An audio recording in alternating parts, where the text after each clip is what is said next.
तुम्ही पाहत आहात MCN न्यूज मराठी। खामगाव तालुक्यात येणाऱ्या लाजूड येथील शेतकऱ्यांना खरीप हंगाम 2024 मधील पीक विम्याची रक्कम न मिळाल्याने संतप्त झालेल्या शेतकऱ्यांनी खामगाव तहसील कार्यालयासमोर आज दिनांक 13 फेब्रुवारी रोजी आक्रोश आंदोलन करण्यात आलं। सन 2024 मध्ये लाजूड परिसरातील सर्वच शेतकऱ्यांनी सोयाबीन, कपाशी, तूर या पिकाची लागवड करून विमा देखील काढला होता।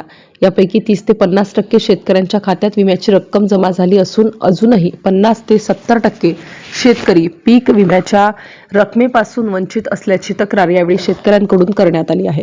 त्यामुळे आक्रमक झालेल्या शेतकऱ्यांनी अखेर आंदोलन करून आपल्या मागण्या शासन दरबारी मांडल्या। सदर निवेदनाची प्रत शेतकऱ्यांनी शासनासह खामगाव विधानसभा मतदारसंघाचे आमदार तथा कॅबिनेट मंत्री आकाश फुंडकर यांना सुद्धा सादर केली असून याबाबत प्रशासनाने येत्या 10 ते 15 दिवसात ठोस निर्णय न घेतल्यास लोकशाही मार्गाने तीव्र आंदोलन करण्याचा इशारा लांजूड ग्रामस्थांनी दिला आहे।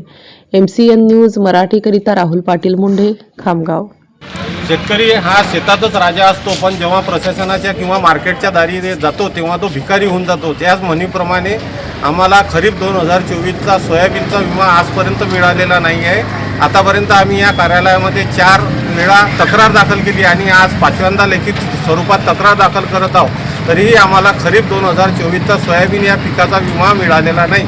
तरी आम्हाला परत शासनास विनंती करायची आहे की आम्हाला लवकरात लवकर पीक विमा देण्याची कृपा करावी।